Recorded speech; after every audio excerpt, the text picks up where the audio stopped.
trying to do a different type of YouTube video on these cars. Everyone always says how expensive they are and how people can't afford them and the maintenance is expensive and all this other stuff is expensive. But I'm trying to do something a little different. I'm trying to prove that you can build a Scat Pack on a budget. So although these cars are expensive, definitely, you can do this fairly cheap. There are options out there like, you know, you can put things on credit card. You can use PayPal Pay in 4, which I've done before. You can do a bunch of stuff to mod these cars. You know, they're not crazy expensive. You know, you buy these cars used, you get them for, I would say 35 to 40 grand for something that was good mileage. If you get it cheaper than 30 grand, it's probably got hella high mileage and it's probably been beat. They're high mileage or they've not been taken care of and they're just trash. So I looked and looked and looked and waited till I got a good deal and I found this one. Got this one 2021 model year. At the time it had 23,000 miles. It just hit 26K, so 3 miles in about 4 months. It is my daily. I don't, you know, I mean, I have another car, but I drive this a lot. I enjoy driving it. We buy these cars to drive. I'm not gonna let it sit around and just collect dust. I drive it. But I'm also a mechanic too, so I do all my own work. I change my own oil. I can do brakes. I can do pretty much anything this car needs. I can fix myself. But you can mod these cars fairly, you know, inexpensive. I haven't done too much to mine yet. I've done the oil catch can. I did a strut tower brace. We did the Hellcat intake. What else? I did window tint. And I also put bigger tires in the back. They come with 245s. I went with 275s. The Arturos, those are pretty affordable tires for the size. And then I got the blackout taillight covers. I thought that looked real good. I wanted the blackout look. So I've done a few things to this car already that weren't too expensive. I've also done the exhaust. I did a mid muffler delete. So I cut out the mid mufflers, just cut them out, and I put in a set of Vibrant 1794 resonators. So that made it sound pretty good. The next thing I want to do is I want to change the tips because I'm not a big fan of the tips. They are painted black, but they're starting to chip. So I gotta get those. But you know, we blacked out the reflectors, you know, on the side. We blacked out those. It came with a black fuel door. Luckily, a lot of people change this because it comes chrome, so mine came black, which is pretty dope.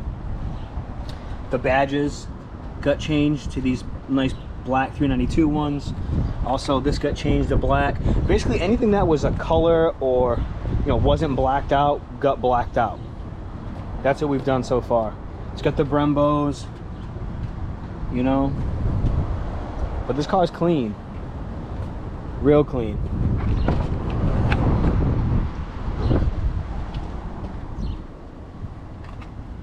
It's got the suede Alcantara with leather. You don't see these cars with leather too much. Even has the leather door panels, which I really love. Super nice quality. You know, this thing's in great shape. I don't think anybody's ever sat in the back seat once. It's like brand new. These cars are so comfortable. But yeah, basically what I'm trying to say is that you can build these cars on a budget. You don't have to be rich. You don't have to make $200,000 a year to own a Scat Pack. You can finance these cars pretty cheap. Just do your research. You know, find one that's in good shape. Don't jump on the first one you see because it's a good deal. I drove like 3 or 4 of these before I settled on this one. Just because the mileage and this, I have all the maintenance history for this as a one owner, so I'm only the second owner, and it's a 2021. Yeah, my payment's pretty cheap for this. It's not bad, you know, it's affordable. If you have a decent job, you can afford one of these cars. Just don't get it and beat on it every single second, and it's not that bad. As far as the fuel mileage goes, when I first got it, I was kind of stunned by the fuel mileage. I was like, wow, I'm only getting 9 miles to the gallon. This isn't that great. And then I realized my foot was just in it. You know, I come from a Mercedes 4-cylinder to this. So I was excited. I was hammering this thing, man. But as soon as I calmed down and I kept my foot out of it, it wasn't as bad as, you know, everyone says it is. I think my best miles per gallon so far with just going easy.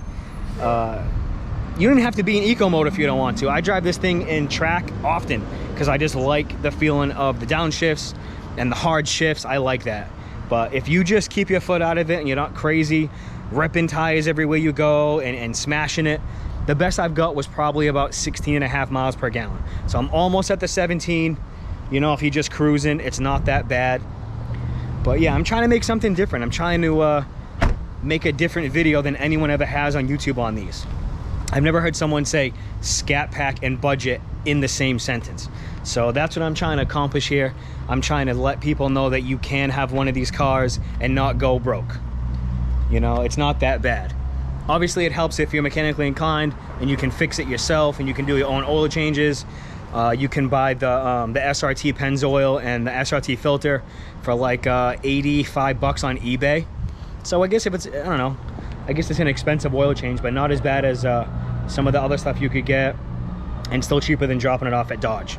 And you're doing it yourself, so you know it's done right, and you're saving a few bucks. You know, it's rewarding to fix your own stuff.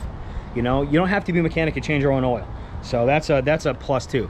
Things like the brakes, yeah, the brakes can get expensive. Again, if you're not laying into them and going 100 miles an hour everywhere and coming off the highway real quick and jamming the brakes, they should last. My car has 26,000 miles and the pads are still more than half, way more than half. Like, I have no vibration, nothing. This thing stops on a dime. It's perfect still. I don't even plan on changing them till maybe next summer, you know, and I drive quite a bit. I drive us to work every day, and it's a fun car, dude. This car is so much freaking fun. If you can get one, get one. I'm gonna pop the hood and show you guys the mods I've done under the hood real quick. I haven't done too much, like I said, I just got it. The car's such good shape. Like, it's dirty right now, but it's the summertime and pollen's everywhere. But I'll show you. Let me just get this open real quick.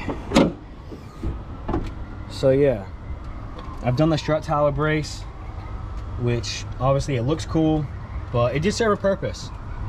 I think it's, I don't know, I think it tightened up the steering a little bit, and it handles a little better. I did the oil catch can, which is I don't know, I guess you get a group of 10 guys together and they'll all tell you something different, but a lot of the guys tell you that it's really needed in these cars for oil blow by and oil consumption and stuff. I be honest with you, I put it on about maybe 500 miles ago. I haven't opened it yet at all. I haven't cracked it to see how much is in it. I'm hoping there's not going to be that much, but I haven't even driven enough to do the first oil change of the car yet. So I guess we'll find out. I got to crack that open and see if it's collected any. But yeah, that's the engine bay. That's what I've done so far. The other mod that I've done that you can't see is the Hellcat intake. So what that consists of is you keep the factory upper box and you change the lower box. And for those of you who don't know what that means, the Hellcat has a box that has a snorkel on it that actually goes through this and into the headlight and actually grabs air from the headlight and makes the headlight functional. Which again, I guess it's hearsay, but I've actually gone into the SRT pages and looked, and my intake temps, you know, dropped 5 to 10 degrees depending on the temperature it is outside, but it helped a lot. It definitely helped a lot. So yeah, I don't know, I'm gonna try to do this new series, Scat Pack on a budget. I'm not rich, I'm just being honest with you guys. I'm not rich, you know, I work a normal job, I have a pretty sick car. You guys can do it too, you know. I'm gonna try posting like weekly about this car and just like vlogs and just driving the car. If I do any more mods to it, I'll let you guys know. But it's summertime and I drive it a lot, and just keeping you guys updated and let you know what I think of the car and how it's doing and all that stuff. You know, like I said, something different than every other video I've seen on YouTube. Every other video about these cars complains about fuel mileage, complains about how expensive they are and how the average person can't afford one. Listen, I put a couple thousand down, well, a few thousand down, but I saved for it. You know, it's not impossible to own a pretty sweet car like this. You know, it's really not. So just kind of out here to prove the theory of you know, the whole Scat Pack is too expensive for the average person to own wrong.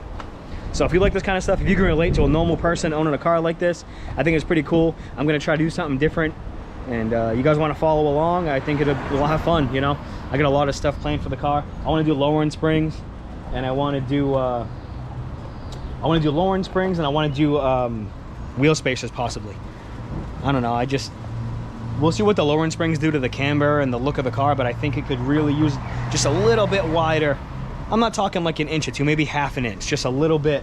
I've used wheel spacers one time in one other car, but it wasn't anything like this. They weren't hub centric. They just slid over the studs and they were like this thin. The ones I want to get about a ½ inch. So they're going to be hub centric. They'll have their own studs. So you bolt that to the hub and then you bolt the wheel to that. So there's actually 2 sets of bolts for each thing there. So it's a lot more safe. But yeah, if you guys like this kind of stuff, man, just let me know. You know, I appreciate you guys. Thanks. Take care.